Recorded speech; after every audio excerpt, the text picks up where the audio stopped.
अपने पत्थर दिल बॉयफ्रेंड को भड़काने के लिए। वह बर्फ जैसी ठंडी सी ईओ असल में मेरी तरफ झुकती है और सबके सामने सीधे मेरे होठों को चूम लेती है। हर कोई सोचता है कि मैं सिर्फ एक बेचारा मोहरा हूँ जिसका इस्तेमाल ओलिविया बेनेट अपने बॉयफ्रेंड को जलाने के लिए कर रही है। यहाँ तक कि मुझे भी खुद यही लगने लगता है। फिर आखिर में वह 50 दिनों का रिलेशनशिप कॉन्ट्रैक्ट खत्म हो जाता है। मैं जबरदस्ती मुस्कुराता हूँ और उसे उसके उस एक्स बॉयफ्रेंड के साथ जीवन भर की खुशियों की दुआ देता हूँ जो आखिरकार घुटनों के बल उसके पास वापस आ गया है। लेकिन वह ठंडी देवी जो हमेशा सबसे ऊपर खड़ी रहती थी, रोने जैसी लाल आंखों से मेरी आस्तीन पकड़ लेती है। उसकी आवाज बेकाबू होकर कांप रही होती है। डैनियल, डेनियल, तुमने वादा किया था कि जब भी मैं उदास होऊंगी तुम मेरे साथ रहोगे। प्लीज मुझे छोड़कर मत जाओ। मैं पीछे मुड़कर नहीं देखता। मैं बस बेरुखी से उसकी उंगलियों को खुद से अलग कर देता हूँ, क्योंकि वह कभी नहीं जान पाएगी कि ये बेतुका कॉन्ट्रैक्ट का खेल असल में एक ऐसा जुआ था जहां मैंने एक तरफा गुप्त प्यार में अपनी गरिमा का आखिरी कतरा तक दांव पर लगा दिया था। सिर्फ मुझे ही लगा था कि मैं हार गया था। मैं उस दोपहर को कभी नहीं भूलूंगा। गलियारे में हवा चल रही थी जिसमें मिड समर तपते हुए मध्य शाम की एक अजीब सी बेचैन करने वाली गर्मी थी। कंपनी के सबसे गुमनाम इंटर्न के रूप में मैं फाइलों का एक ढेर लिए एग्जीक्यूटिव लाउंज के पास से गुजर रहा था, लेकिन मुझे अंदाजा नहीं था कि मैं सीधे फर्म के सबसे चर्चित गोल्डन कपल के बीच हो रहे झगड़े के बीच पहुंच जाऊंगा। ओलिविया बेनेट, जिसे कॉलेज में हर कोई आइस क्वीन कहकर उसकी तारीफ करता था, अब एक अंतरिम डायरेक्टर के रूप में हाल ही में कंपनी में शामिल हुई थी। इस पल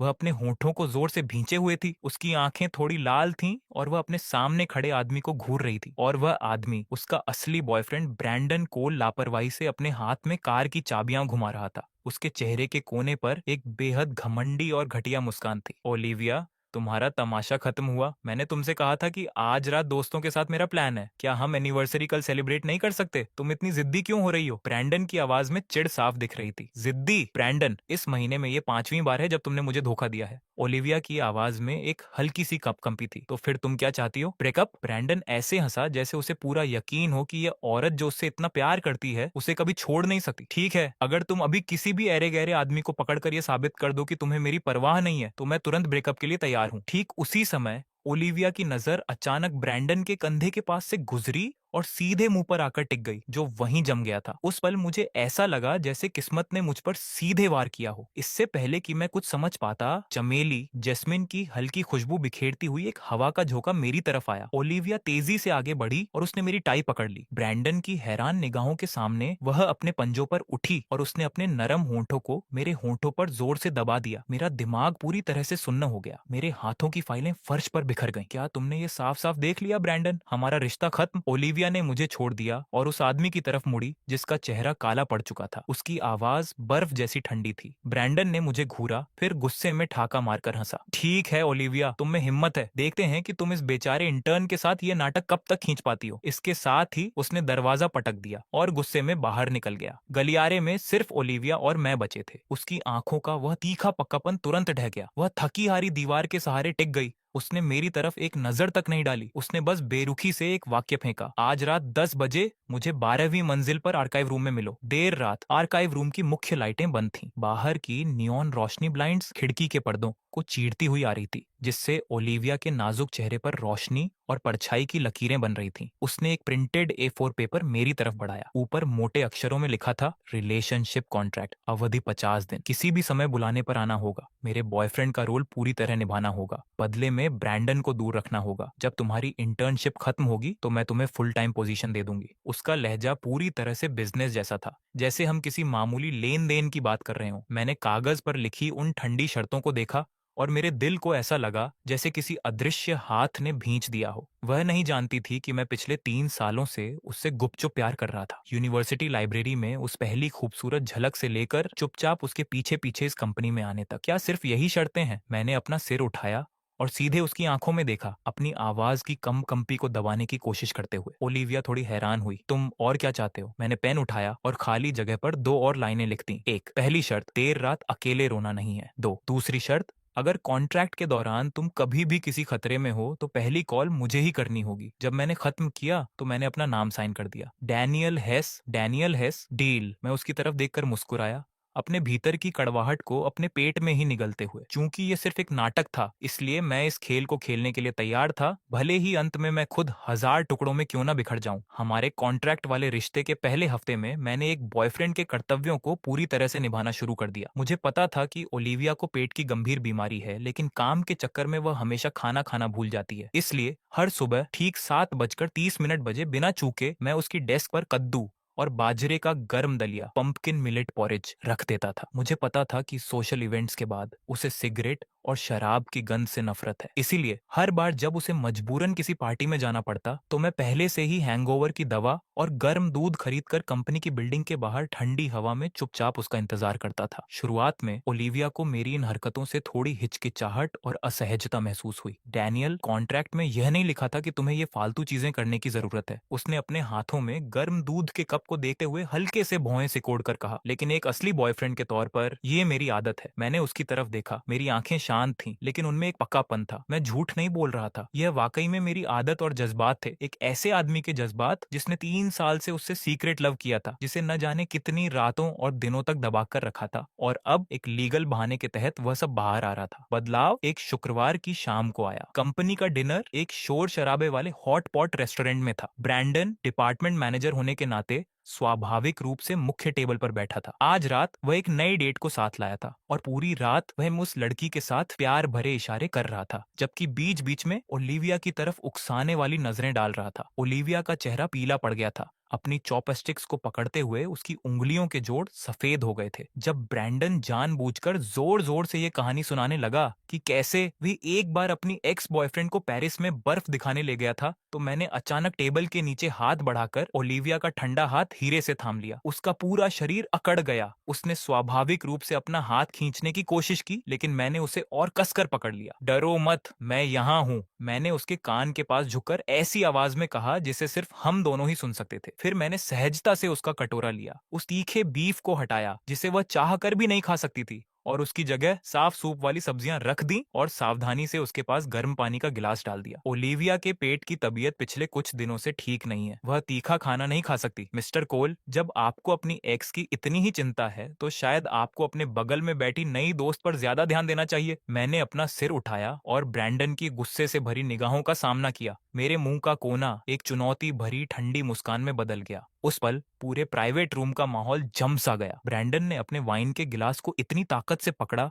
कि उसकी उंगलियां सफेद पड़ गईं। उसने कभी सपने में भी नहीं सोचा था कि एक इंटर्न, जो आमतौर पर इतना सीधा और डरपोक दिखता है, उसे सबके सामने इस तरह नीचा दिखाने की हिम्मत करेगा। डिनर के बाद अचानक भारी बारिश होने लगी। ब्रैंडन ने अपनी पोर्श कार गेट पर पार्क की। उसने शीशा नीचे किया और ओलिविया से बड़े घमंड के लहजे में बोला, अंदर आ जाओ, तुम्हें यहाँ कोई कैब नहीं मिलने वाली। अपने उस इंटर्न बॉयफ्रेंड के भरोसे मत रहो जो एक छाता तक नहीं खरीद सकता। ओलिविया ने अपने होंठ भींचे और वह पलटकर जवाब देने ही वाली थी, लेकिन मैंने तुरंत अपना ब्लैक ट्रेंच कोट उतारा और उसे ओलिविया के पतले कंधों पर कसकर लपेट दिया। उस कोट में अभी भी मेरे शरीर की गर्मी थी, जिसने उसे तुरंत गर्माहट का एहसास कराया। मिस्टर कोल, आप खुद को तकलीफ मत दीजिए, मैं अपनी गर्लफ्रेंड को खुद घर ले जाऊंगा। मैंने वह ट्रांसपेरेंट छाता खोला जिसे मैं अभी अभी भागकर पास के स्टोर से खरीद कर लाया था। मैंने छाते का ज्यादातर हिस्सा ओलिविया के ऊपर कर दिया, जिससे मेरा खुद का आधा कंधा मूसलाधार बारिश में भीगने के लिए खुला रह गया। ब्रैंडन की लगभग जानलेवा निगाहों के सामने हम एक दूसरे को थामे हुए उस बरसाती रात में आगे बढ़ गए। सड़क के कोने पर ओलिविया अचानक रुक गई। उसने बारिश से भीगे हुए मेरे आधे कंधे को देखा। उसकी आंखों में एक अजीब सी उलझन भरी भावना तैर गई। डैनियल, तुम जानते हो कि यह सिर्फ एक नाटक है, तुम इसे इतनी गंभीरता से क्यों ले रहे हो? बारिश के बीच उसकी आवाज थोड़ी दूर की लगी। मैंने उसके चेहरे को देखा, जो उस ढीले ढाले बड़े कोट में और भी छोटा लग रहा था। मैं कड़वाहट से मुस्कुराया। चूंकि ये एक नाटक है, तो इसे असली जैसा दिखना चाहिए, है ना? वह नहीं जानती थी कि उस ट्रेंच कोट की जेब में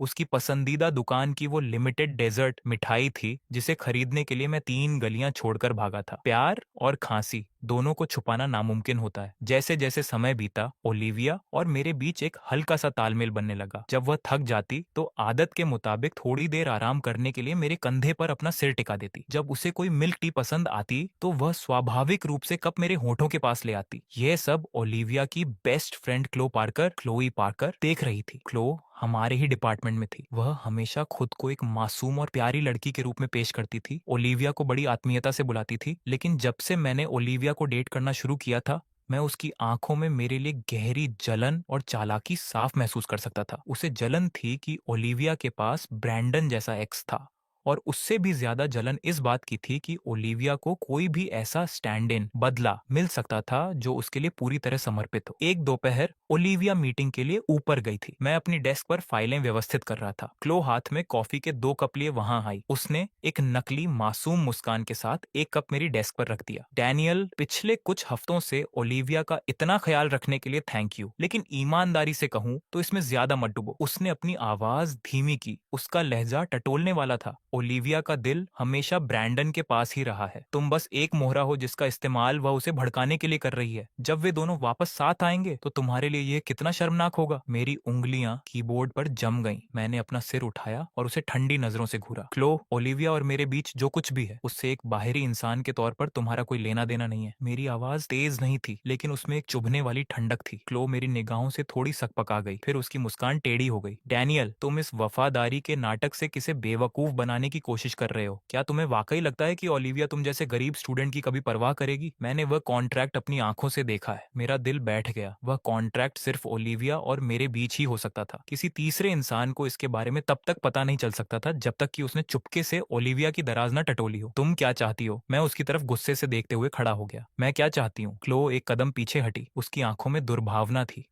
मुझे बस लगता है कि ब्रैंडन इतना अच्छा आदमी है कि तुम दोनों मिलकर उसे धोखा नहीं दे सकते। अगर मैं इस कॉन्ट्रैक्ट की एक कॉपी बनाकर कंपनी के बुलेटिन बोर्ड पर लगा दूं तो तुम्हें क्या लगता है, क्या ओलिविया की आइस क्वीन वाली इमेज पूरी तरह से खत्म नहीं हो जाएगी? और ब्रैंडन तुम्हारे बारे में क्या सोचेगा? तुम्हारी हिम्मत कैसे हुई? मैंने उसकी कलाई पकड़ ली, इतनी ताकत से कि उसकी हड्डियां टूटने जैसी हो गईं। छोड़ो डैनियल, तुम मुझे चोट पहुंचा रहे हो। क्लो चीखी। ठीक उसी समय ऑफिस का दरवाजा खुला। ब्रैंडन दरवाजे पर खड़ा था। उसका चेहरा गुस्से से काला था। उसने यकीनन यह हंगामा सुन लिया था। उसके पीछे ओलिविया भी थी, जो अभी अभी अपनी मीटिंग से लौटी थी। डैनियल, तुम ये क्या कर रहे हो? क्लो को छोड़ो। ओलिविया तेजी से आगे बढ़ी और उसने मुझे पीछे धकेल दिया। क्लो तुरंत रोने लगी और रोती हुई आवाज में ओलिविया के पीछे छिप गई। ओलिविया, मैं तो बस डैनियल को समझा रही थी कि वह इस सबको ज्यादा सीरियसली न ले। वह अचानक गुस्सा हो गया और मुझे मारने की धमकी देने लगा। मैंने ओलिविया को क्लो की ढाल बनते देखा। मेरे दिल को ऐसा लगा जैसे किसी ने सुई चुभो दी हो। ओलिविया, इसने चुपके से हमारा बस बहुत हुआ। ओलिविया ने मुझे बीच में ही टोक दिया। उसकी आंखों में एक गहरी थकान और निराशा थी। डैनियल, क्लो मेरी बेस्ट फ्रेंड है। मैं तुम्हारे साथ उसके इस तरह के बर्ताव को बर्दाश्त नहीं कर सकती। उससे माफी मांगो। मैं अपनी जगह पर जम गया। मैंने अविश्वास से उस औरत की तरफ देखा जिसकी रक्षा मैं अपनी जान देकर कर रहा था। ब्रैंडन बगल से हंसा, जैसे वह इस बेचारे विदूषक जोकर का मजाक उड़ा रहा हो जो अपनी औकात नहीं जानता था। और अगर मैं माफी न मांगू तो? मैंने ओलिविया की आंखों में देखते हुए भारी आवाज में पूछा। ओलिविया ने मेरी नजरों से कतराते हुए ठंडे लहजे में कहा, कॉन्ट्रैक्ट में साफ लिखा है कि तुम्हें मेरी व्यवस्थाओं का पालन करना होगा। अगर तुम मेरे दोस्त की इज्जत भी नहीं कर सकते तो इस कॉन्ट्रैक्ट को आगे बढ़ाने का कोई मतलब नहीं है। बाहर धूप बहुत तेज थी, लेकिन मुझे भीतर तक ठंडक महसूस हो रही थी। तो उसके तराजू पर मैं एक कॉन्ट्रैक्ट वाला बॉयफ्रेंड उसकी तथाकथित बेस्ट फ्रेंड के बराबर कभी नहीं हो सकता था। ठीक है, मैं समझ गया। मैंने एक गहरी सांस ली। अपने सीने के उस जलते हुए दर्द को दबाते हुए मैंने क्लो की तरफ एक नजर भी नहीं डाली। मैंने ब्रैंडन के उस घमंडी चेहरे को नजरअंदाज किया, मुड़ा और ऑफिस से बाहर निकल गया। ओलिविया, अगर यही तुम्हारी पसंद है तो मैं तुम्हें यह दे रहा हूँ। मैं बस उम्मीद करता हूँ कि जब तुम आखिरकार अपने बगल में बैठे इस आस्तीन के सांप का असली चेहरा देखोगी तो तुम मेरे पास रोती हुई नहीं आओगी। एग्जीक्यूटिव ऑफिस से बाहर निकलते ही गलियारे की हवा अभी भी गर्म और बेचैन करने वाली थी, लेकिन वह अब मेरे दिल तक नहीं पहुंच पा रही थी। मैं सीधे अपनी डेस्क पर गया। मैं कुर्सी खींचकर बैठ गया। कंप्यूटर स्क्रीन अभी भी चालू थी। उस पर साउथ साइड डेवलपमेंट प्रोजेक्ट का प्रस्ताव था। मैंने बेनेट ग्रुप के लिए इसे तैयार करने में लगातार 3 रातें जागी थी। मैंने सेव पर क्लिक नहीं किया। मैंने सीधे डिलीट दबाया और रिसाइकल बिन को भी साफ कर दिया। फिर मैंने नीचे की दराज खोली और रिलेशनशिप कॉन्ट्रैक्ट की कॉपी निकाली। सफेद कागज पर काले अक्षरों में लिखी हर शर्त मुझे एक जोरदार तमाचे जैसी लगी, जो मेरे 3 साल के एक तरफा प्यार का मजाक उड़ा रही थी। मैं खड़ा हुआ, ऑफिस के कोने में लगे श्रेडर कागज कतरने वाली मशीन के पास गया और कॉन्ट्रैक्ट को उसमें डाल दिया। मशीन की घरघराहट के साथ वह कागज जिसमें मेरी गरिमा और अपमान का हर कतरा शामिल था, तुरंत अनगिनत बारीक टुकड़ों में बदल गया, ठीक मेरी ओलिविया के लिए भावनाओं की तरह, पूरी तरह और सफाई से खत्म। डैनियल, तुम किस बात पर गुस्सा निकाल रहे हो? क्लो न जाने कहां से मेरे बगल में आ गई थी। वह एक घटिया मुस्कान के साथ मुझे देख रही थी। क्या हुआ? ओलिविया ने दुत्कार दिया। तो अब तुम कंपनी की मशीनों पर गुस्सा निकाल रहे हो। मेरा सुझाव है कि तुम जल्दी जाओ और ओलिविया से माफी मांग लो। शायद वह पिघल जाए और तुम्हें कॉफी लाने वाले एयर एंड बॉय चपरासी के रूप में रख ले। मैंने उसे इग्नोर किया। मैं अपनी डेस्क की तरफ मुड़ा, एक A4 पेपर लिया, ऊपर इस्तीफा पत्र, रेजिग्नेशन लेटर टाइप किया और एक ही बार में उस पर साइन कर दिए। मैंने वह लेटर उठाया और ओलिविया के ऑफिस की तरफ बढ़ गया। दरवाजा आधा खुला था। अंदर से मुझे ओलिविया और ब्रैंडन की बातें सुनाई दे रही थीं। ओलिविया, उस गरीब आदमी का स्वभाव ही खराब है, उसके पीछे क्यों पड़ना? एक बार जब वो इस दरवाजे से बाहर जाएगा तो उसके पास खाने के लिए पैसे भी नहीं होंगे। ब्रैंडन की आवाज से घमंड टपक रहा था। उसे जाने दो। ओलिविया की आवाज अभी भी ठंडी थी, जिसमें वही ऊंची और घमंडी निश्चितता थी। मैंने ही उसे ज्यादा सिर पर चढ़ा लिया है। वह बस भाव खा रहा है। उस जैसा आदमी और कहाँ जा सकता है? 3 दिनों के भीतर वह रेंगता हुआ मेरे पास वापस भीख मांगने आएगा। मैं दरवाजे के बाहर रुक गया। मेरे मुंह का कोना एक मजाकिया मोड़ में आ गया। 3 दिनों के भीतर? ओलिविया, तुम खुद को बहुत ज्यादा आंक रही हो और मुझे बहुत कम। मैंने आधे खुले दरवाजे पर लात मारी। बैंग! अंदर बैठे दोनों लोगों ने झटके से अपना सिर घुमाया। ओलिविया ने डांटने के लिए भौहें सिकोड़ी, लेकिन मैंने इस्तीफा पत्र सीधे उसकी डेस्क पर दे मारा। 3 दिन इंतजार करने की जरूरत नहीं है, मैंने उसकी हैरान आंखों में सीधे देखते हुए कहा। मेरा लहजा इतना शांत था कि मैं खुद हैरान रह गया। मिस बेनेट, मेरा आपके साथ ये खेल खत्म हुआ। मैं इस कचरा कंपनी में काम नहीं कर रहा। इसके साथ ही मैंने उसकी तरफ दोबारा नहीं देखा। मैं मुड़ा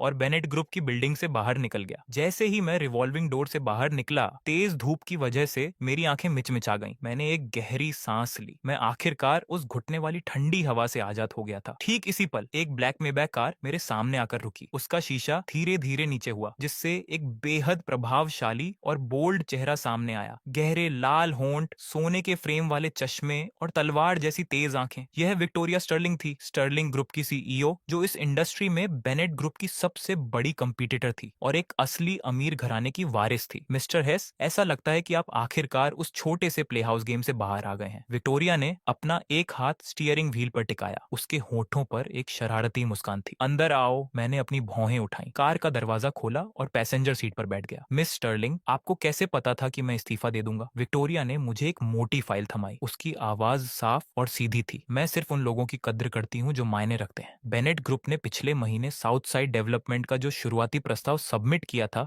उस पर ब्रैंडन के साइन थे, लेकिन मैंने किसी से उसके डेटा मॉडलिंग लॉजिक का एनालिसिस करवाया था। उस तरह का बेहद सटीक और गहरा एनालिटिकल अप्रोच वह बेकार ब्रैंडन कभी नहीं कर सकता था। पूरे बेनेट ग्रुप में सिर्फ तुम्हारे पास डैनियल यह हुनर है। मैंने फाइल खोली। ये स्टर्लिंग ग्रुप में प्रोजेक्ट प्लानिंग डायरेक्टर का एम्प्लॉयमेंट कॉन्ट्रैक्ट था। मैंने उस पद को देखा और अपनी आंखें उसकी तरफ उठाई। मिस स्टर्लिंग, मैं सिर्फ एक इंटर्न हूँ जिसने अभी अभी इस्तीफा दिया है। क्या आप कुछ ज्यादा ही बड़ा दाम नहीं लगा रही हैं? मैं, विक्टोरिया स्टर्लिंग, कभी घाटे का सौदा नहीं करती। उसने गैस पेडल दबाया। कार तीर की तरह आगे बढ़ी और ट्रैफिक में शामिल हो गई। मैं उसकी कद्र करती हूँ जो तुम्हारे दिमाग में है। ओलिविया अंधी थी जिसने तुम्हें एक मोहरा समझा, लेकिन मेरे साथ तुम वो जनरल सेनापति हो जो मुझे साउथ साइड प्रोजेक्ट जिता सकता है। 30 लाख, 3 मिलियन सालाना सैलरी और साथ में प्रोजेक्ट बोनस। कॉन्ट्रैक्ट साइन करो और तुम स्टर्लिंग ग्रुप के हो जाओ। मैंने कॉन्ट्रैक्ट पर लिखे उन नंबरों को देखा। ओलिविया का वह ठंडा चेहरा जब उसने मुझसे क्लो से माफी मांगने को कहा था, मेरे दिमाग में कौंध गया। मैंने अपना पेन निकाला और दूसरी पार्टी वाली लाइन पर अपने साइन कर दिए। आपके साथ काम करके खुशी होगी मिसेस स्टर्लिंग। आपके साथ काम करके खुशी होगी डायरेक्टर हेस। विक्टोरिया धीरे से हंसी। मैं तुम्हें टीम से वाकिफ होने के लिए 1 हफ्ता दे रही हूँ।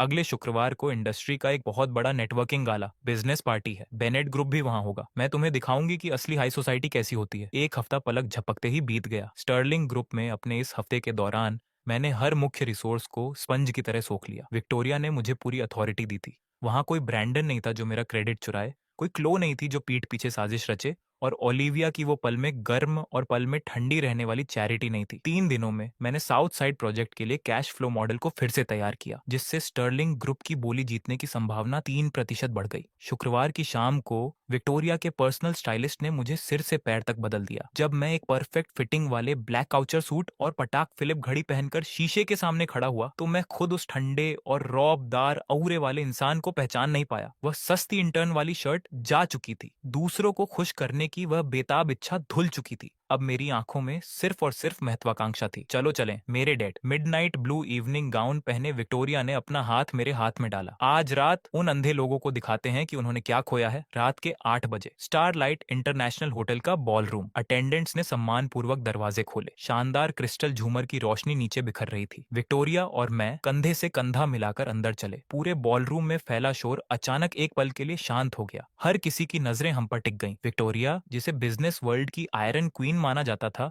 हमेशा अकेले ही आती जाती थी। ये पहली बार था जब वह किसी पब्लिक इवेंट में किसी पुरुष साथी को लेकर आई थी। मैंने अपनी ठुड्डी थोड़ी उठाई और कमरे का मुआयना किया। मेरी नजरें सीधे अंदर के सोफा एरिया पर जा टिकी। व्हाइट काउचर गाउन पहने ओलिविया, ब्रैंडन का हाथ थामे कुछ सीनियर एग्जीक्यूटिव से बात कर रही थी। क्लो उनके पीछे एक चमचे की तरह वाइन का ग्लास लिए खड़ी थी। जैसे ही ओलिविया ने मेरा चेहरा पहचाना, उसकी औपचारिक मुस्कान पूरी तरह जम गई। उसकी आंखें मुझ पर टिक गईं। उसकी नजरें मेरे बालों के स्टाइल से लेकर उस महंगे काउचर सूट पर गईं जिसके बारे में उसने कभी सोचा था कि मैं अपनी पूरी जिंदगी में नहीं खरीद पाऊंगा। और आखिरकार वह विक्टोरिया के हाथ में फंसे मेरे हाथ पर आकर रुक गईं। मैं उन आंखों में, जो कभी सबको नीचा देखती थीं, साफ साफ अविश्वास और उसके तुरंत बाद किसी चीज के टूटने का डर देख सकता था। मैंने उसकी नजरों को नजरअंदाज नहीं किया। मैंने बस उसे एक अजनबी की तरह देखा और शांति से अपनी नजरें हटा ली। तुम्हारी टाई थोड़ी टेढ़ी है। विक्टोरिया ने कमरे के उस पार से आ रही नजरों को भांप लिया था। वह अचानक चलते चलते रुक गई। वह स्वाभाविक रूप से मेरी तरफ मुड़ी, अपनी पतली उंगलियां आगे बढ़ाईं और धीरे से मेरी टाई की नॉट ठीक करने लगी। वह मेरे बहुत करीब खड़ी थी। उसकी गर्म सांसें मेरे जबड़े को छू रही थीं।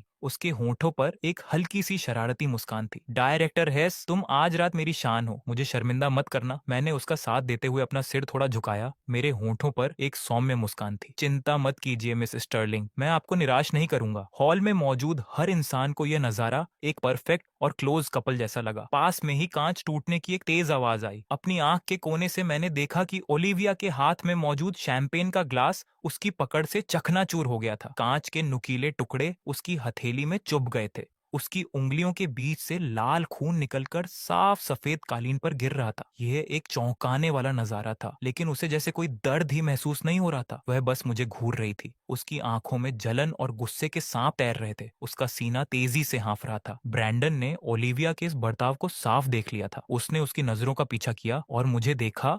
उसका चेहरा तुरंत काला पड़ गया। अपनी बाहों में मौजूद औरत को एक स्टैंड इन के लिए सबके सामने आपा खोते देखना, उसकी आंखों की जलन जैसे बाहर फटने को तैयार थी। उसने अचानक क्लो के हाथ से गिलास छीना, ठंडी सांस ली और भीड़ को चीरता हुआ क्लो के साथ सीधे विक्टोरिया और मेरी तरफ बढ़ गया। डैनियल, तुमने तो बहुत जल्दी दूसरा अमीर ठिकाना ढूंढ लिया। ब्रैंडन के वहां पहुंचने से पहले ही उसकी मजाक उड़ाती आवाज पूरे कमरे में गूंज गई। अच्छा, तो ये वही स्टैंड इन है जिसे मिस बेनेट ने फेंक दिया था। ब्रैंडन हाथ में वाइन का ग्लास लिए हमारे सामने आ गया। उसकी जानबूझकर तेज की गई आवाज ने आसपास के बड़े बिजनेस लीडर्स का ध्यान खींच लिया। उसने मेरे महंगे सूट को ऊपर से नीचे तक देखा और अपने होंठों को सिकोड़ते हुए कहा, यह क्या है? बेनेट में कॉफी लाकर कोई फायदा नहीं हुआ तो तुमने मिस स्टर्लिंग का पल्लू पकड़ लिया ताकि उनके पैसों पर ऐश कर सको। डैनियल, सच में तुम्हें कोई आत्मसम्मान नहीं है। क्लो ब्रैंडन के करीब आई और अपना मुंह छिपाकर बड़े मीठे लहजे में बोली, डैनियल, मैं जानती हूं कि तुम गुस्से में हो क्योंकि ओलिविया ने तुम्हें बाहर निकाल दिया, लेकिन तुम एक बड़े एग्जीक्यूटिव इवेंट में आकर इस तरह की घटिया हरकतें करके बदला नहीं ले सकते। मिस स्टर्लिंग बहुत बड़ा बिजनेस करती हैं। एक इंटर्न जो एक फाइनेंशियल रिपोर्ट तक नहीं पढ़ सकता, उसे स्टर्लिंग ग्रुप का नाम मिट्टी में नहीं मिलाना चाहिए। आसपास के लोगों की फुसफुसाहट बढ़ गई। कई खोजी और हिकारत भरी नजरें मुझ पर पड़ी। मैं गुस्सा नहीं हुआ। मैंने बस अपने सामने खड़े इन दो बेवकूफों को शांति से देखा। फाइनेंशियल रिपोर्ट नहीं पढ़ सकता? मैं हंसा। मैंने धीरे से विक्टोरिया का हाथ छोड़ा और सीधे हॉल के केंद्र में लगी विशाल डिस्प्ले स्क्रीन की तरफ बढ़ गया। तुम क्या कर रहे हो? पोल खुल गई तो नखरे दिखा रहे हो? ब्रैंडन ने भौहें सिकोड़कर डांटा। मैंने उसे पूरी तरह से इग्नोर किया। मैंने कंट्रोल पैनल पर मौजूद एक तकनीशियन से एडॉप्टर केबल ली और अपने फोन को उस बड़ी स्क्रीन से कनेक्ट कर दिया। स्क्रीन तुरंत चालू हो गई। सबके सामने साउथ साइड डेवलपमेंट प्रोजेक्ट का एक बेहद विस्तृत और सटीक कैश फ्लो प्रोजेक्शन मॉडल आ गया। मैंने एक माइक उठाया, मुड़ा और मेरी नजरें ब्रैंडन के हैरान चेहरे पर टिक गईं। मिस्टर कोल, चूंकि आपको लगता है कि मैं पैसों पर पलने वाला एक बेकार इंसान हूं, तो चलिए आपके इस पसंदीदा साउथ साइड कोर प्रोजेक्ट के बारे में बात करते हैं। मैंने डेटा के एक हिस्से पर टैप किया। मेरी आवाज स्थिर और दमदार थी, जो पूरे बॉलरूम में गूंज रही थी। अपने शुरुआती प्रस्ताव में आपने तीसरे फेज के लेवरेज रेशियो को 80% तक बढ़ा दिया था। क्या आपको लगा था कि यह ऊंचे मुनाफे का कोई शॉर्टकट है? ब्रैंडन का चेहरा बदल गया। उसने अपनी घबराहट छुपाते हुए चिल्लाकर कहा, इसे एक प्रोफेशनल टीम ने तैयार किया है। तुम खाक जानते हो? प्रोफेशनल? मैंने उसे बेरहमी से बीच में ही काट दिया। मेरी उंगलियां स्क्रीन पर तेजी से चलीं और मैंने डेटा का दूसरा तुलनात्मक सेट सामने ला दिया। आपके मॉडल के मुताबिक अगर कंस्ट्रक्शन मटेरियल की कीमतों में 3% का भी उतार चढ़ाव आता है या बैंक से मिलने वाले फंड में 1 हफ्ते की भी देरी होती है, तो बेनेट ग्रुप का कैश फ्लो दूसरे महीने में ही पूरी तरह से ठप हो जाएगा। न सिर्फ साउथ साइड प्रोजेक्ट एक बेकार एसेट बन जाएगा, बल्कि पूरे बेनेट ग्रुप का कैश फ्लो डूब जाएगा। पूरे कमरे में सन्नाटा छा गया। सभी बड़े बिजनेस लीडर्स ने अपनी बातें बंद कर दी और स्क्रीन पर मौजूद डेटा को ध्यान से देखने लगे। आपको सिर्फ सरकारी नीतियां और फायदे दिखे, लेकिन आपने इसके पीछे के रिस्क कंट्रोल लॉजिक को नजरअंदाज कर दिया। मैं एक एक कदम ब्रैंडन की तरफ बढ़ा। मेरी निगाहें इतनी तेज थीं कि वह अनजाने में पीछे हट गया। खामियों से भरा हुआ आप खुद अपनी कब्र खोद रहे हैं। इस तरह के कचरा प्रस्ताव के साथ आप मुझसे औकात की बात करने की हिम्मत करते हैं? आप खुद एक मजाक हैं। तुम बकवास कर रहे हो। ब्रैंडन के चेहरे का रंग उड़ गया। उसके माथे पर पसीने की बूंदें आ गईं। वह अपने हाथ में वाइन का ग्लास तक ठीक से नहीं संभाल पा रहा था। यह बकवास है या नहीं,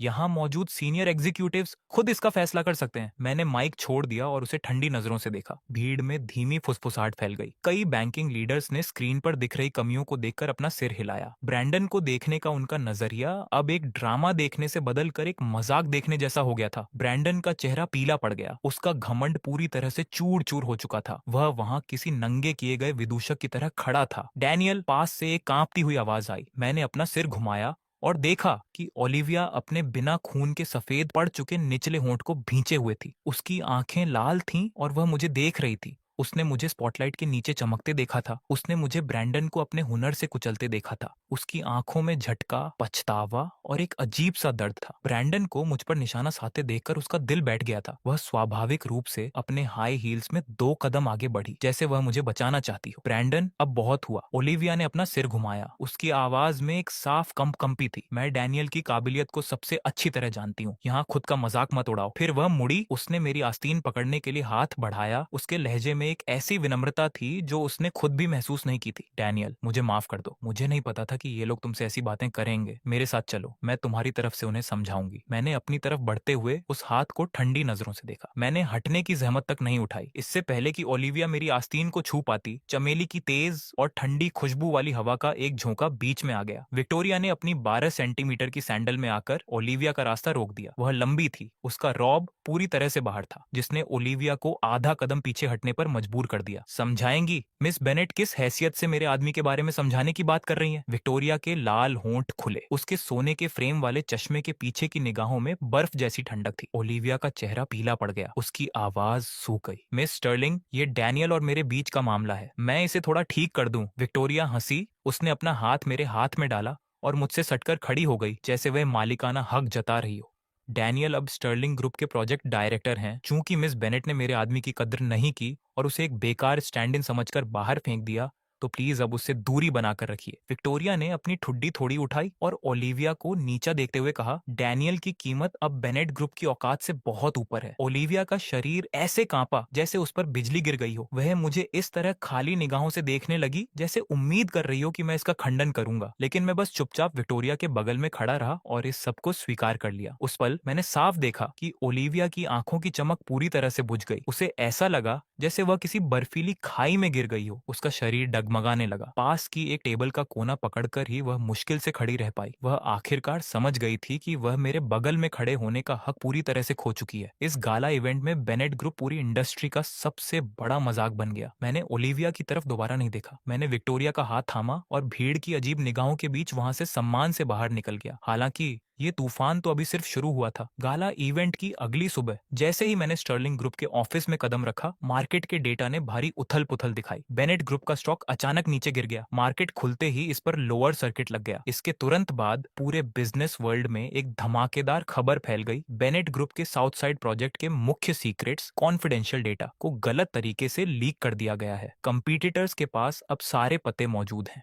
बाहरी दुनिया अभी अंदाजा ही लगा रही थी कि इस धोखे के पीछे कौन है, तभी बेनेट ग्रुप के अंदर से एक और चौंकाने वाली खबर आई। क्लो ने एक बोर्ड मीटिंग में रोते हुए सबूतों का एक मोटा पुलिंदा पेश किया। आईपी लॉगिन रिकॉर्ड्स, ट्रांसफर रसीदें, ईमेल का लेन देन, हर आरोप सीधे मुझ पर लग रहा था, जिसने अभी अभी इस्तीफा दिया था। स्टर्लिंग ग्रुप के टॉप फ्लोर के कॉन्फ्रेंस रूम का शीशे का दरवाजा जोर से खुला और दीवार से टकराया। मैंने अपना सिर उठाया। मेरी नजरें उस स्टॉक मार्केट डिस्प्ले से हटीं जो पूरी तरह से लाल और हरा चमक रहा था। ओलिविया दरवाजे पर खड़ी थी। उसका सीना तेजी से हाँफ रहा था। उसके बाल बिखरे हुए थे। उसकी आंखें किसी कोने में घिरे जानवर की तरह खून जैसी लाल थीं। वह अपनी हाई हील्स में मेरी तरफ झपटी। उसने फाइलों का एक मोटा ढेर मेरी डेस्क पर दे मारा। कागज हर तरफ बिखर गए। डैनियल, क्या तुम मुझसे इतनी नफरत करते हो? ओलिविया ने डेस्क पर दोनों हाथ टिकाए और मुझे घूरते हुए कहा। उसकी आवाज इतनी भारी थी कि लग रहा था टूट जाएगी। भले ही मैंने तुम्हारी रक्षा नहीं की, भले ही मैंने तुम्हें तकलीफ दी, तुम सीधे मुझ पर वार करते। तुमने बेनेट ग्रुप को बर्बाद क्यों किया? तुमने वह सब कुछ क्यों तबाह कर दिया जो मैंने बनाया था? मैंने अपनी कुर्सी पर पीछे की तरफ टेक लगाई और बिखरी हुई फाइलों को शांति से देखा। सबसे ऊपर वाले कागज पर नकली आईपी लॉगिन रिकॉर्ड्स और विदेशी अकाउंट के ट्रांसफर डिटेल्स थे। हर फंड ट्रांसफर सीधे मेरे नाम पर दिखा रहा था। ओलिविया, तुम ज्यादा परेशान मत हो, अपना ख्याल रखो। क्लो ओलिविया के हाथ को थामते हुए पीछे से आई, जैसे वह उसकी बहुत परवाह करती हो। लेकिन जब वह मेरी तरफ मुड़ी तो उसकी आंखों में साफ साफ दुर्भावना चमक रही थी। डैनियल, सबूत पक्के हैं, अब तुम अपने बचाव में क्या कहोगे? तुमने साउथ साइड प्रोजेक्ट के कोर सीक्रेट्स चुराए और उन्हें कंपीटिटर्स को बेच दिया। यह एक क्राइम है। ब्रैंडन भी हाथ जेब में डाले आराम से अंदर आया। उसके होठों पर एक ठंडी मुस्कान थी। डैनियल, देखते हैं कि तुम इस सबसे कैसे बाहर निकलते हो। यहाँ तक कि स्टर्लिंग ग्रुप भी एक कॉर्पोरेट जासूस को नहीं बचा सकता। मैंने अपने सामने खड़े इन 3 लोगों को देखा। मुझे ये सब अचानक से बहुत अजीब और बेतुका लगा। 3 साल जिस औरत की रक्षा के लिए मैंने अपना दिल निकाल कर रख दिया था, अपनी कंपनी के डूबने के मोड़ पर उसने एक बार भी सच जानने की कोशिश नहीं की। कुछ नकली कागजों के टुकड़ों के आधार पर वह सीधे मुंह पर आरोप लगाने चली आई। ओलिविया, मैं आखिरकार बोला। मेरी आवाज सपाट और बर्फ जैसी ठंडी थी। तुम्हारी आंखों में क्या मैं ऐसा कचरा इंसान हूं जो बदले के लिए किसी भी हद तक गिर जाएगा? ओलिविया कांप उठी। उसकी आंखों से तुरंत आंसू छलक पड़े। उसने अपने होंठ भींचे और डेस्क पर मौजूद ट्रांसफर रिकॉर्ड्स की तरफ इशारा किया। आईपी एड्रेस तुम्हारी वर्क स्टेशन का है, अकाउंट तुम्हारे नाम पर है, मैं तुम पर कैसे भरोसा करूं? डैनियल, तुमने मुझे बहुत निराश किया है। निराश? मैंने अपने होंठ सिकोड़े। मेरे अंदर से सफाई देने की हर इच्छा खत्म हो चुकी थी। मैंने बस उसे शांति से देखा, जैसे किसी अजीब जोकर को देख रहा हूं। मैंने कुछ नहीं कहा। मेरी यह गहरी बेरुखी ओलिविया की आंखों के डर को और बढ़ा रही थी। कुछ बोलो, इसका खंडन करो, ओलिविया चिल्लाई और उसने मेरा कॉलर पकड़ने के लिए हाथ बढ़ाया। ठीक उसी समय कॉन्फ्रेंस रूम के बाहर से हाई हील्स की तेज और जरूरी आवाज आई। बैंग, दरवाजा फिर से खुला। विक्टोरिया अपने साथ कई लीगल एग्जीक्यूटिव्स को लेकर आई जो महंगे सूट्स में थे। वह बड़े रौब के साथ अंदर आई। उसने ब्रैंडन या क्लो की तरफ देखा तक नहीं। वह सीधे ओलिविया के पास गई, अपने हाथ में मौजूद एक ब्लू फोल्डर उठाया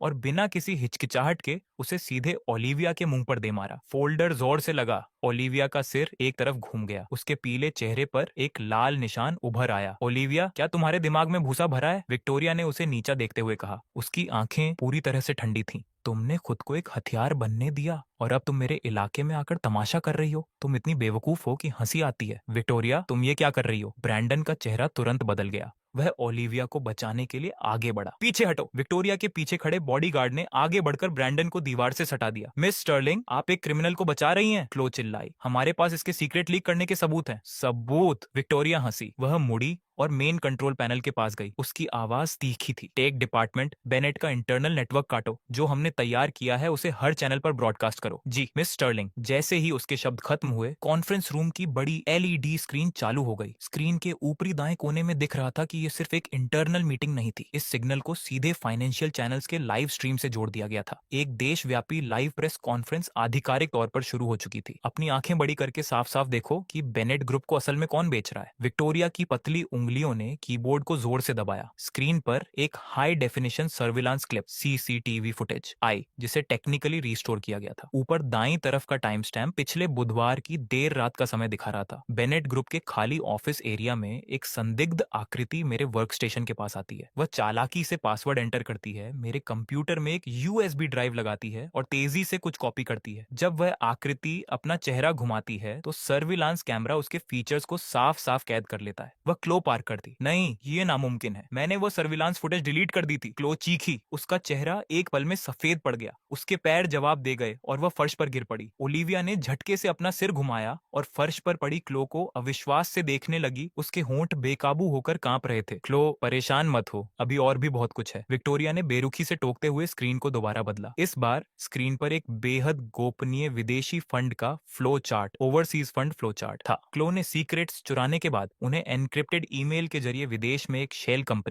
कंपनी को भेजा और उस कंपनी का असली मालिक। विक्टोरिया की निगाहें दीवार से सटे ब्रैंडन की तरफ घूमी। वह आप हैं मिस्टर कोल। वह 50 मिलियन 5 करोड़ की गंदी रकम मनी लॉन्ड्रिंग के 7 राउंड से गुजरने के बाद आखिरकार ब्रैंडन कोल के प्राइवेट ऑफशोर अकाउंट में पहुंच गई। विक्टोरिया ने ऑफिशियल सील लगे बैंक स्टेटमेंट्स का एक ढेर ब्रैंडन के मुंह पर दे मारा। नकली आईपी बनाना, एक बेगुनाह को फंसाना। ब्रैंडन, तुम्हारा किसी और को हथियार बनाकर इस्तेमाल करने का यह तरीका वाकई कमाल का है, लेकिन बदकिस्मती से तुम्हारा पाला स्टर्लिंग ग्रुप की टॉप हैकर टीम से पड़ गया। सबूत पक्के हैं। ब्रैंडन का चेहरा पीला पड़ गया। उसका पूरा शरीर पत्ते की तरह कांप रहा था। वह इनकार का एक शब्द भी नहीं बोल पा रहा था। नहीं, यह नहीं हो सकता। ओलिविया 2 कदम पीछे लड़खड़ाई, जैसे उसके शरीर की सारी ताकत खत्म हो गई हो। जिस बेस्ट फ्रेंड का उसने हमेशा बचाव किया, जिस एक्स से उसने कभी इतना प्यार किया, वे दोनों पीठ पीछे आपस में मिले हुए थे। वही झूठे और घटिया लोग जिन्होंने खुद उस चीज को तबाह कर दिया जो उसने बनाई थी। और वह उन धोखेबाजों के नकली सबूत लेकर एक पागल औरत की तरह उस इकलौते इंसान से सवाल करने चली आई जिसने उसे कभी धोखा नहीं दिया था। ओलिविया ने अपनी गर्दन घुमाई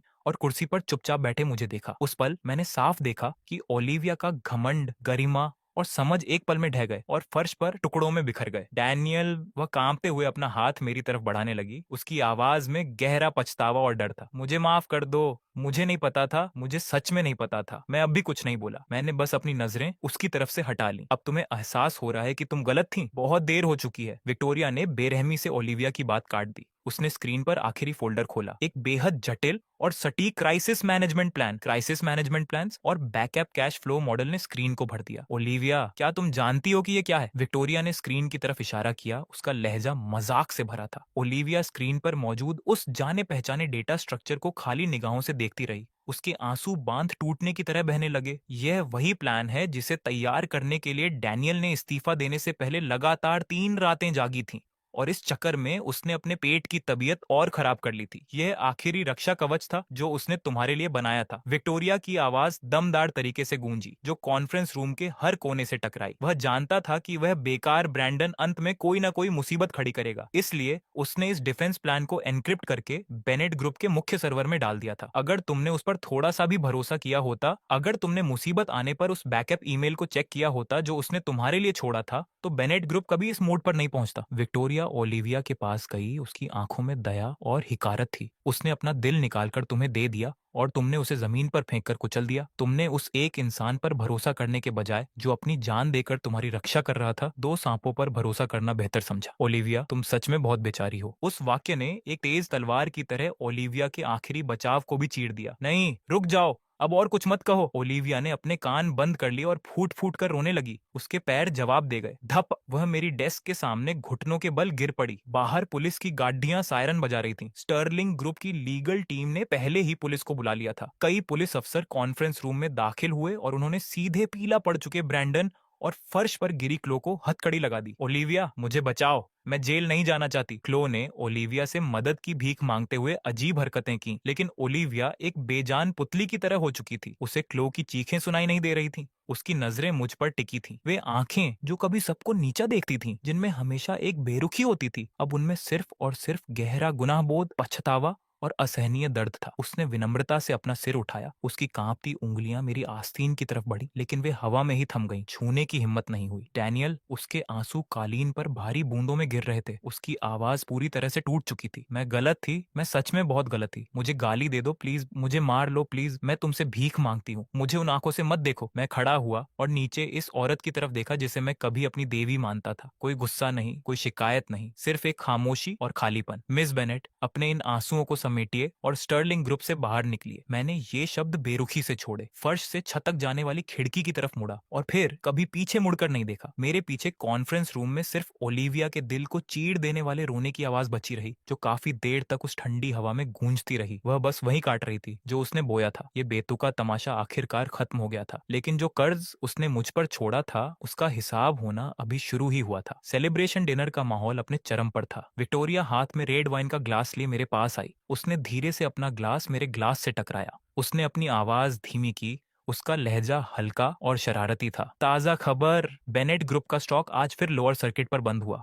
मैंने सुना है कि ओलिविया इस झटके को बर्दाश्त नहीं कर पाई और आज दोपहर अपने ऑफिस में बेहोश हो गई। एम्बुलेंस उसे एक प्राइवेट हॉस्पिटल ले गई है। VIP ward, 40 degree 104 degree Fahrenheit का तेज बुखार है जो उतरने का नाम नहीं ले रहा। मेरा हाथ ग्लास पर थोड़ा सा रुका, फिर बिना किसी भाव के मैंने एक ही घूंट में वाइन खत्म कर दी। मिस स्टर्लिंग, दूसरों के पारिवारिक मामलों से हमारा कोई लेना देना नहीं है। मैंने ग्लास नीचे रख दिया। मेरा लहजा इतना ठंडा था जैसे मैं आज के मौसम की बात कर रहा हूँ। रात के 11 बजे पार्टी आखिरकार खत्म हुई। जैसे ही मैं होटल से बाहर निकला, तेज हवा और भारी बारिश मेरे चेहरे से टकराई। इस शहर की बरसाती रातें हमेशा एक चुभने वाली ठंडक लेकर आती हैं। मैंने ड्राइवर की पेशकश को मना कर दिया और सिटी सेंटर में अपने लग्जरी अपार्टमेंट के लिए एक टैक्सी ले ली। 28वीं मंजिल पर लिफ्ट का दरवाजा धीरे से खुला। मोशन सेंसर लाइटें जल उठी। जैसे ही मैंने पहला कदम बाहर रखा, मेरे कदम ठिठक गए। गलियारे के अंत में मेरे अपार्टमेंट के दरवाजे के सामने एक काली आकृति सिमटी हुई बैठी थी। जैसे ही मैं करीब पहुंचा, आधे सेकंड के लिए मेरी सांसें रुक गईं। वह ओलिविया थी। वह पूरी तरह से भीगी हुई थी।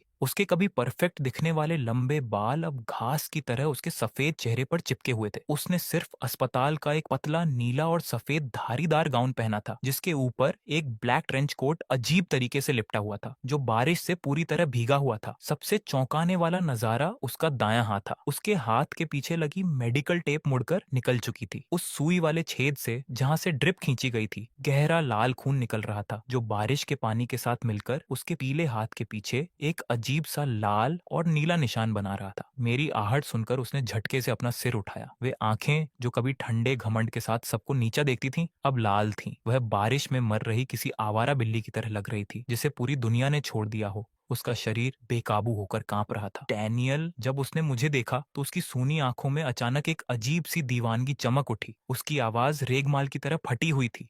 उसने खड़े होने की कोशिश की, लेकिन तेज बुखार और कमजोरी की वजह से उसके पैर टिक नहीं पाए। धप! वह सीधे मेरे पैरों के पास घुटनों के बल गिर पड़ी। उसने बिना किसी हिचकिचाहट के आगे बढ़कर मेरे सूट के ट्राउजर को कसकर पकड़ लिया। उसकी आंखों से आंसू बांध टूटने की तरह बह रहे थे, जो उसके चेहरे पर मौजूद बारिश के पानी से मिल रहे थे। डैनियल, मुझे बहुत ठंड लग रही है। अस्पताल के उस कमरे में कोई नहीं था। वहां इतना सन्नाटा था कि डर लग रहा था। उसने मुझे ऊपर देखा, हांफते हुए रोती रही। उसकी आवाज में एक अजीब सी निराशा थी। मैं उस खाली अस्पताल के कमरे में बैठी थी और मेरा दिमाग सिर्फ तुम्हारे ख्यालों से भरा था। मुझे हमारा वो कॉन्ट्रैक्ट याद आया जो हमने साइन किया था। उसकी पहली शर्त में साफ लिखा था कि देर रात अकेले रोना नहीं है। उसने अपने सफेद होंठों को भींचा। उसका पूरा शरीर और तेजी से कांपने लगा। लेकिन तुम चले गए हो। अब कोई नहीं है जो मुझे आधी रात को गर्म दूध का कप लाकर देगा। डैनियल, मैं सच में पागल हो रही हूँ। मैंने डॉक्टर को धक्का दे दिया, ड्रिप खींच दी और भाग आई। मुझे डर था कि अगर मैं एक कदम भी लेट हुई तो मैं तुम्हें हमेशा के लिए खो दूंगी। वह खुद को मिट्टी में मिला चुकी थी। उसका माथा लगभग मेरे जूतों को छू रहा था। उसके आंसू गलियारे के फर्श पर भारी बूंदों में गिर रहे थे। मैंने नीचे उसकी तरफ देखा। मैं इस बात से इनकार नहीं कर सकता कि उस देवी को, जिसे कभी छूना नामुमकिन था, अब मेरे लिए अपनी जान की बाजी लगाते देखकर, मिट्टी में मिलते देखकर मेरे दिल में एक पल के लिए तीखा दर्द हुआ। लेकिन वह दर्द एक सेकंड से भी कम समय तक रहा और उसके बाद उसे मेरे 3 साल के जमा हुए अपमान और बेरुखी ने पूरी तरह से कुचल दिया। तुम्हारा हो गया? मैंने उसकी तरफ देखा। मेरी आवाज में कोई गर्माहट नहीं थी। ओलिविया अकड़ गई। उसने आंसू भरी आंखों से मुझे ऊपर देखा। उसकी निगाहों में सिर्फ भीख मांगने के भाव थे। डैनियल, मैं सच में जानती हूँ कि मैं गलत थी। ब्रैंडन ने मुझे अंधा कर दिया था। मैं बेवकूफ थी। मैं अंधी थी। प्लीज वापस आ जाओ। प्लीज, अगर तुम वापस आ जाओगे तो मैं तुम्हें बेनेट ग्रुप के आधे शेयर्स दे दूंगी। नहीं, मैं तुम्हें वो सारे शेयर्स दे दूंगी। मैं तुमसे भीख मांगती हूँ, मुझे मत छोड़ो। मैं धीरे से नीचे झुका, उसकी आंसुओं से भीगे चेहरे के सामने अपनी आंखें लाते हुए। ओलिविया, मैंने अपना हाथ आगे बढ़ाया और उसकी कलाई को पकड़ा, जिसने मेरे ट्राउजर को थाम रखा था। फिर अपनी पूरी ताकत से मैंने उसकी ठंडी और अकड़ी हुई उंगलियों को एक एक करके अलग कर दिया। डैनियल, नहीं, मुझे दूर मत धकेलो। उसकी आंखें डर से फैल गईं। उसने हताशा में पकड़ बनाए रखने की कोशिश की, लेकिन वह मेरी ताकत के सामने टिक नहीं पाई। इस वफादारी के नाटक से मुझे और मत डराओ। मैंने उसका हाथ झटके से छोड़ दिया और खड़ा हो गया। मैंने उसे नीचे देखा। मेरी आंखों में जमी हुई बर्फ थी। जब मैंने तुम्हें अपना दिल दिया था, उसे तुम्हारे सामने रखा था, तो तुम्हें वह एक आंखों की किरकिरी लगा और तुम उन 2 सांपों को बचाने चली गई। अब जब तुम्हारे पास कुछ नहीं बचा, अब जब तुम्हें एहसास हुआ कि तुम्हारी सेवा करने के लिए कोई नहीं बचा, तो तुम मेरे पास रोती हुई चली आई। नहीं, ऐसा नहीं है। मैं तुमसे सच में प्यार करती हूँ डैनियल, मैं तुमसे प्यार करती हूँ। वह निराशा में चीखी और उसने दोबारा मेरा पैर पकड़ने की कोशिश की। मैंने एक कदम पीछे हटाकर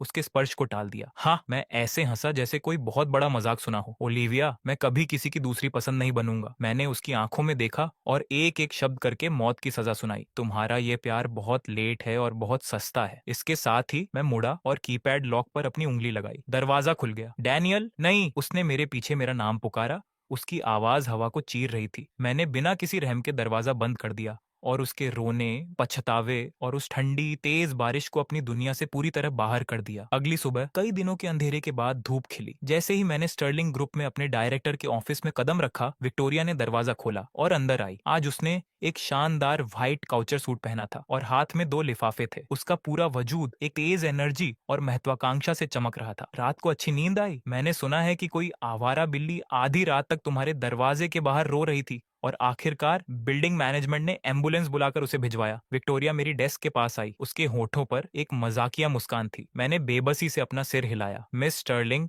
आपका इंफॉर्मेशन नेटवर्क किसी खुफिया एजेंसी से भी ज्यादा डरावना है। मुझे मिस स्टर्लिंग मत कहो, ये बहुत दूर का लगता है। विक्टोरिया ने अचानक अपना पुराना रौब छोड़ दिया। उसकी आंखें गंभीर और जलती हुई थीं। उसने दोनों लिफाफे मेरी डेस्क पर बढ़ा दिए। डैनियल, साउथ साइड प्रोजेक्ट अब हमारा है। स्टर्लिंग ग्रुप अब विदेशी मार्केट्स में एंट्री करने की तैयारी कर रहा है। पहला स्टॉप वॉल स्ट्रीट है। ये अगले हफ्ते की न्यूयॉर्क की 2 फर्स्ट क्लास टिकट्स हैं। मैं थोड़ा रुका। मैंने उसे ऊपर देखा। आपका इससे क्या मतलब है? वही जो सुनने में लग रहा है। विक्टोरिया ने दोनों हाथ मेरी डेस्क पर टिकाए। उसकी आंखें मुझ पर टिक गईं, जिसमें वह अपनी पसंद और तारीफ को छिपाने की कोई कोशिश नहीं कर रही थी। डैनियल, मैं तुम्हारी काबिलियत की तारीफ करती हूँ और एक इंसान के तौर पर तुम्हारी और भी ज्यादा कद्र करती हूँ। मेरे साथ अमेरिका चलो। चलो साथ मिलकर एक बड़ा एम्पायर खड़ा करते हैं। वह रुकी। उसके लाल होंठ खुले। अगर तुम तैयार हो तो सिर्फ पार्टनर्स के तौर पर नहीं, मैं ज्यादा पसंद करूंगी कि तुम मेरे बॉयफ्रेंड के रूप में इस प्लेन में मेरे साथ बैठो। वह आधिकारिक तौर पर मुझसे अपने प्यार का इजहार कर रही थी। कोई हिचकिचाहट नहीं, कोई नखरा नहीं, सिर्फ 2 वयस्कों एडल्ट्स के बीच का सबसे सीधा और साफ आमंत्रण। मैंने डेस्क पर मौजूद टिकट्स को देखा और खामोश हो गया। जो बात मैं नहीं जानता था वह यह थी कि विक्टोरिया की जानबूझकर की गई व्यवस्था के तहत ये बड़ी खबर 1 घंटे से भी कम समय में पूरे बिजनेस वर्ल्ड में ऐसे फैल गई जैसे इसे पंख लग गए हों। सिटी सेंटर अस्पताल के आईसीयू के बाहर ओलिविया, जिसका बुखार अभी अभी उतरा था और जिसने ऑक्सीजन मास्क पहना हुआ था, उसने अपनी लाल आंखों वाले असिस्टेंट से ये खबर सुनी। Miss Bennett, director Hayes Miss Sterling के साथ अमेरिका जा रहे हैं। मैंने सुना है कि मिस स्टर्लिंग ने आज सुबह उनसे अपने प्यार का इजहार किया है। उस पल ओलिविया की आंखों से जिंदगी की आखिरी उम्मीद भी गायब हो गई। हार्ट मॉनिटर की लाइनें तेजी से ऊपर नीचे होने लगी, लेकिन कुछ ही सेकंड के बाद उसकी आंखों में एक अजीब सा पागलपन चमक उठा।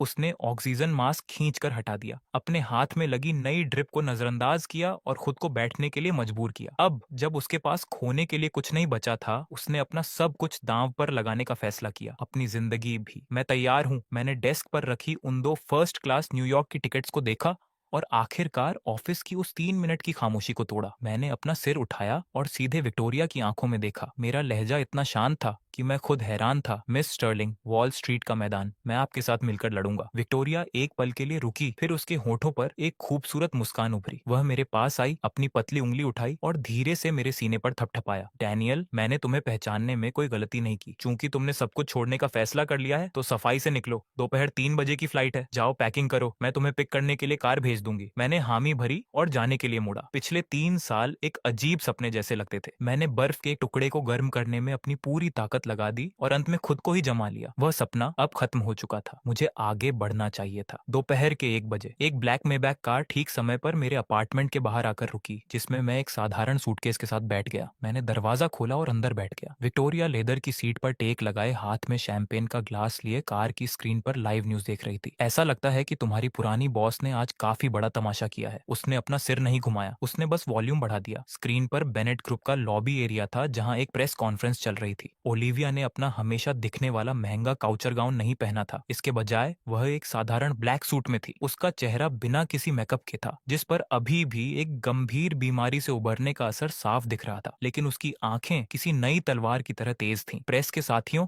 आज मैं आप लोगों का थोड़ा समय लेकर दो बड़ी बातें अनाउंस करना चाहती हूँ। ओलिविया की आवाज माइक के जरिए साफ और मजबूत आ रही थी, जिसमें कोई फालतू शब्द नहीं था। पहली बात, बेनेट ग्रुप के पूर्व प्रोजेक्ट मैनेजर ब्रैंडन कोल और एम्प्लॉय क्लो पार्कर पर कंपनी के मुख्य सीक्रेट्स चुराने और गबन करने का शक है। अभी 10 मिनट पहले पुलिस ने आधिकारिक तौर पर केस दर्ज करके उन दोनों को एयरपोर्ट पर गिरफ्तार कर लिया है, जब वे देश छोड़कर भागने की कोशिश कर रहे थे। सारे क्रिमिनल सबूत कोर्ट को सौंप दिए गए हैं। ये दोनों अपनी बाकी की जिंदगी जेल में बिताएंगे। रिपोर्टर्स के बीच हड़कंप मच गया। कैमरों की फ्लैश लाइटें तेजी से चमकने लगी। मैंने स्क्रीन को देखा, मेरे दिल की धड़कनें अनजाने में तेज हो गईं। ब्रैंडन और क्लो गिरफ्तार हो चुके थे। उसने वाकई इतना सख्त कदम उठा लिया था। लेकिन इसके तुरंत बाद ओलिविया ने दूसरा धमाका किया। दूसरी बात, ओलिविया ने दोनों हाथ पोडियम पर टिकाए और सीधे कैमरे की तरफ देखा, जैसे वह स्क्रीन के पार किसी खास इंसान को देख रही हो। मैं यह अनाउंस करती हूँ कि मैं तुरंत प्रभाव से बेनेट ग्रुप के सभी पदों से इस्तीफा दे रही हूँ। मेरे नाम के जितने भी बेनेट ग्रुप के शेयर्स हैं, वे पूरी तरह से और बिना किसी शर्त के सिटी चैरिटी फाउंडेशन को डोनेट किए जा रहे हैं। पूरे कमरे में सन्नाटा छा गया, यहाँ तक कि सबसे अनुभवी रिपोर्टर्स की भी सांसें थम गईं। अब से मैं बिना किसी चीज के यहाँ से जा रही हूँ। बेनेट ग्रुप के सम्मान और अपमान से मेरा,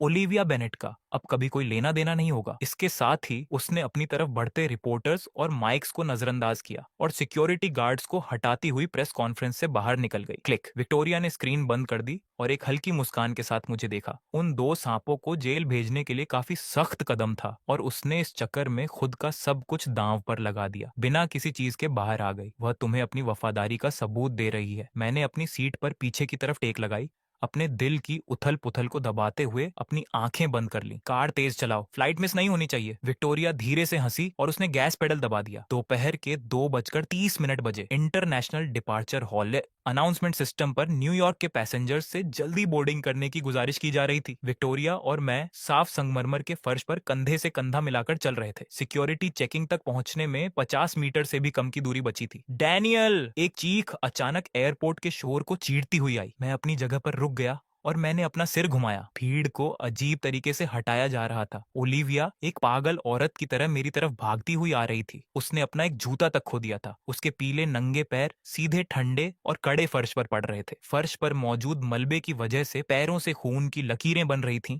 जिससे उसके पीछे खूनी पैरों के निशान छूट रहे थे। उसके बाल पूरी तरह बिखरे थे। उसका ब्लैक सूट धूल से सना हुआ था, यहाँ तक कि उसके माथे पर एक साफ खरोंच थी, जो यकीनन यहाँ पहुंचने की जल्दी में गिरने की वजह से लगी होगी। डैनियल, तुम नहीं जा सकते। वह तेजी से आगे बढ़ी और उसने मेरे और सिक्योरिटी के बीच का रास्ता रोक दिया। वह तेजी से हाँफ रही थी और उसकी आंखें इतनी लाल थीं जैसे खून निकल आएगा। मैंने अपने सामने खड़ी इस बिखरी हुई औरत को देखा। मेरा लहजा लोहे की तरह कड़ा था। ओलिविया, तमाशा खत्म हुआ। तुमने अपना बदला ले लिया है। अब तुम और क्या चाहती हो? मैं अब कुछ नहीं चाहती, वह निराशा में चीखी। उसकी आंखों से आंसू बहने लगे। मुझे कंपनी नहीं चाहिए, मुझे पैसे नहीं चाहिए, मुझे रुतबा नहीं चाहिए। मैंने उन्हें जेल भेज दिया है। मैंने तुम्हारा बदला ले लिया। अब तुम मुझसे और क्या चाहते हो? वह तुम्हारा मामला है, मेरा नहीं। मैं उसके बगल से अपना सूटकेस लेकर आगे बढ़ गया। ये तुम्हारा ही मामला है। ओलिविया घूमी और उसने अपने अंदर की जेब से एक साफ मुड़ा हुआ A4 पेपर निकाला। वह हमारा असली रिलेशनशिप कॉन्ट्रैक्ट था, जिस पर मेरी खुद की लिखावट में वे 2 शर्तें लिखी थी। विक्टोरिया और मेरे सामने उसने उस कागज के दोनों कोनों को पकड़ा। चर्र! एक तेज आवाज के साथ कागज के 2 टुकड़े हो गए, फिर 4, फिर 8। उसने उस कागज को तब तक पागलों की तरह फाड़ा जब तक कि वह कॉन्ट्रैक्ट, जो 3 साल के अपमान और जिल्लत की कहानी था, बारीक टुकड़ों में नहीं बदल गया। फिर उसने उन टुकड़ों को हवा में उछाल दिया। वे सफेद टुकड़े किसी पुरानी रुकी हुई बर्फ की तरह नीचे गिरने लगे,